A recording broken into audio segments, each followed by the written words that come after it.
It is important to recognize the power of positivity. About 10 years ago, our family experienced a health problem that changed life for the worse, really, as my husband and I and my children knew it. And it was really a very difficult situation. And for me, it was personally devastating. And to me, everything had changed for the worse, or so it seemed. And so I found I was faced with a choice. I could sit around and complain about how bad things were, or I could put the most positive spin on what was a difficult situation. And I realized that people who complain end up making themselves and everybody around them miserable. And so I chose to select and work with the positives that I could find and rebuild my life based on that.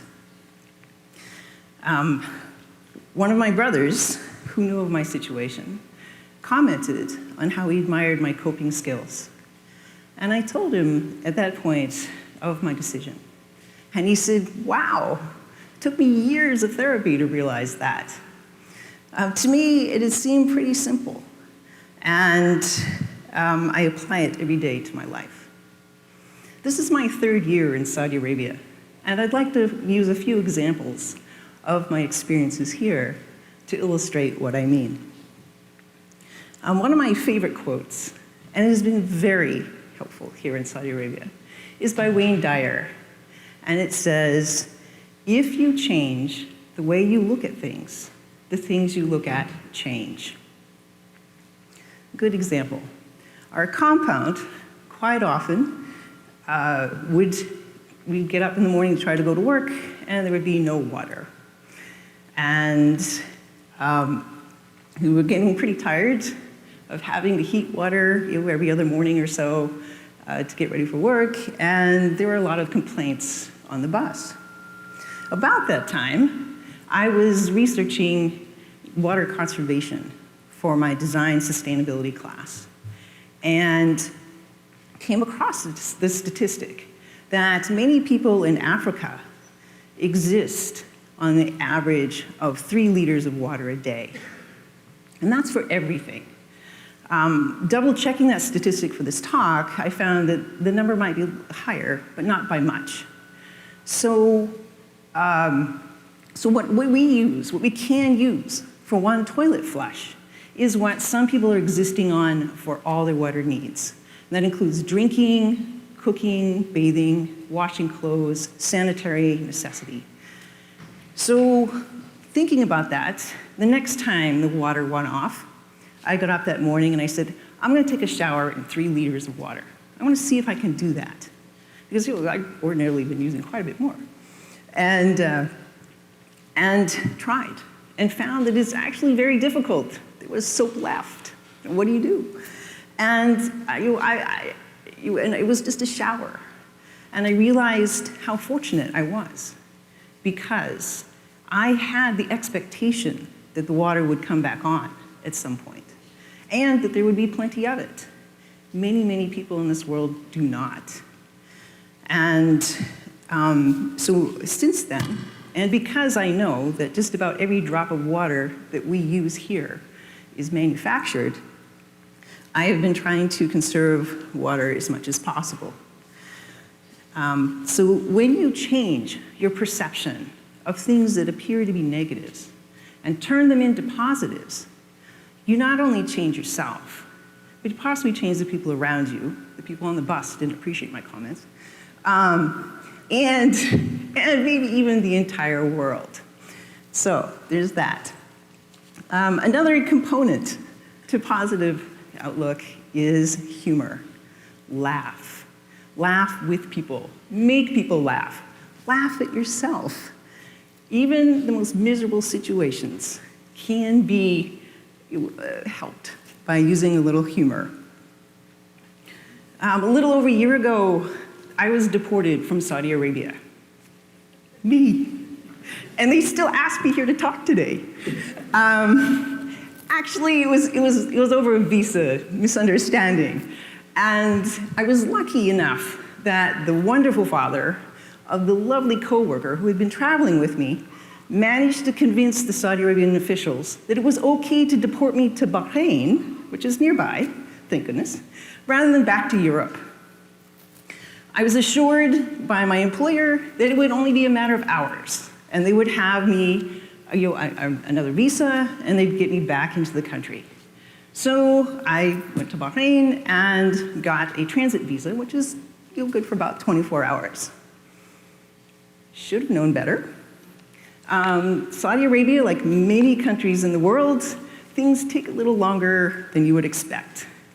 I was stranded in Bahrain for almost a week.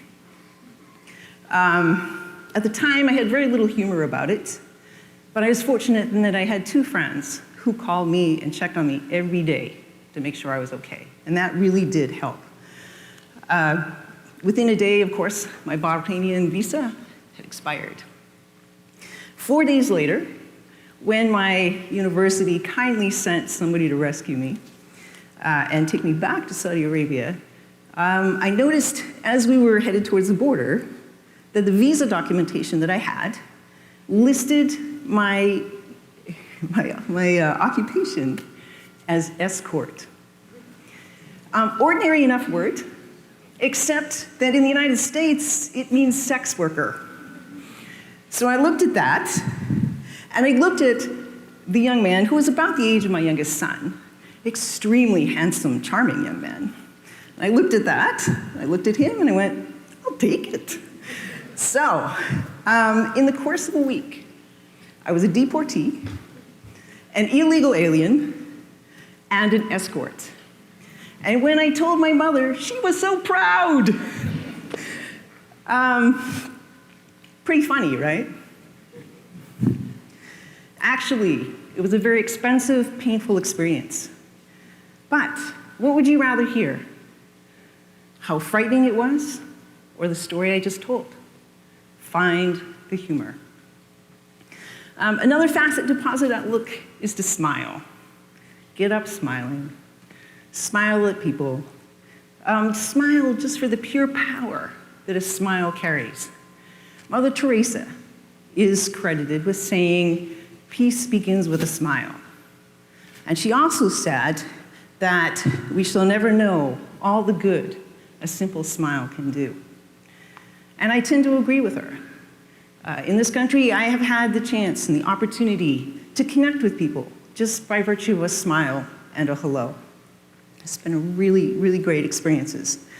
And I've also been fortunate enough to have been told just how much good my smile has done. Here in Saudi Arabia, women don't drive, and that's fine. I'm good with that, actually. And we use drivers and cabs to get around. Works out pretty well. Except on one day, not too long ago, my regular driver was out of the country. My substitute driver got stuck in a sandstorm. And so I was forced to flag down one of the many white cabs that are here around town. Having had several bad experiences doing that alone in the past, I typically don't do it. But this time I had no choice. So I flagged down the cab and get in, and the cab driver turns around and says, "I'm glad to see you again." And I went, "Oh no, it's gonna be bad. I know it's gonna be bad." I was wrong. It turned out to be really good. As it happened, my friend and I had used the exact same cab driver a week before. And he said we had changed his day. And I said, "Really?"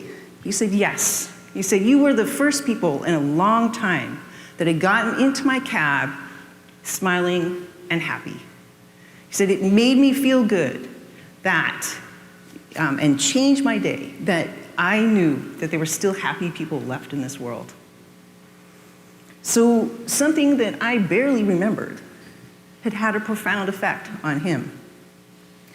And so often we just do not realize, as we go about our daily lives, just how much we can improve people's lives just with a smile. One thing I have learned, however, is that smiling, in some cultures, my smiling at men implies that I want a deeper relationship than just a trade of smiles. So I've learned to use good judgment on that one.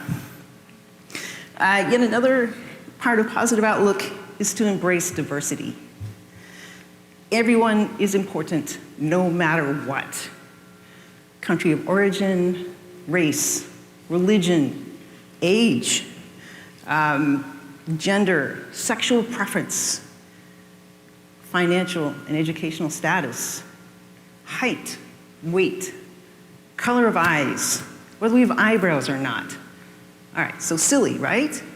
But it just goes to show that it is ridiculous to define people by what they are rather than who they are. Take time and get to know people that are different from your own experience. A couple of the people that I respect most in Saudi Arabia for their intelligence are people who work in what here are considered menial jobs. And they have had limited educational opportunities, and yet, in many, many ways, are smarter than I, with half the alphabet behind my name. And so I learned that we have to appreciate people for who they are. A friend of mine, and I'm going to generalize his idea, sorry, he told me that the world is like a cake, where basically we agree on the cake part, the bread part. Every human pretty much wants the same thing: safety, security, happiness, love, raising our children well. I mean, we all as humans agree on these same basic principles. What we fight about, we sometimes even go to war over, is the type of icing we put on the cake. Sounds simplified? Yes, it is. But think about it. It actually kind of makes sense. So, following that idea, it's okay if you like lemon icing and I prefer cream cheese. That's okay. It's good. What's not okay is if I feel that cream cheese is the best and I insist that you eat it too. That is not okay. I should be open to listening to your excitement about lemon icing and how good it tastes. I should be open to trying it. I still may not prefer it, but I can appreciate the fact that you do. So I have found in my experiences that embracing diversity has really opened up a wide world to me, and I have better understandings, and has improved my positive outlook on life. Now, obviously, it is not possible to always be positive. My life is not perfect. There are things in my life that are not positive. There are things in my life that are downright negative. While I love my job, and I've got classrooms of students who are intelligent, wonderful young women, and I'd like to thank them for their care and respect that has made my job so much fun.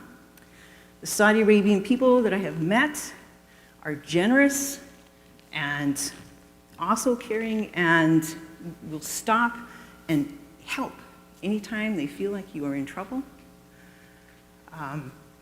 They also are open to talking with American women who are curious about their lives, which I do appreciate. The mix of international people who work here and live here is fascinating, and their histories are just unbelievable. But, and like many people here, I live 13,000 kilometers away from my family. And I miss them every day, terribly. So, my friends and family will tell you, I do. I have my deep and dark days. Find your way back to the positive. Look at the beauty in this world. do what it takes to get back to a positive place. Whether it's reading a book, watching a funny movie, spending time with friends, taking a walk, get a good hobby, or all of it. Whatever you can do, come back to that positive place. This world is an amazing place to be. This is all I have time to say. There's so much more that I would love to communicate to my students and my children. Things like, love wholeheartedly every chance you get, in spite of the risk of being hurt. Work hard in a job that you enjoy. Give whenever you can. But there are so many other TED Talks by people who are far more qualified to speak to those topics that I think I'll let them do that. So what I'm hoping is that my experiences have helped you to recognize and understand the importance and the power of being positive. Thank you.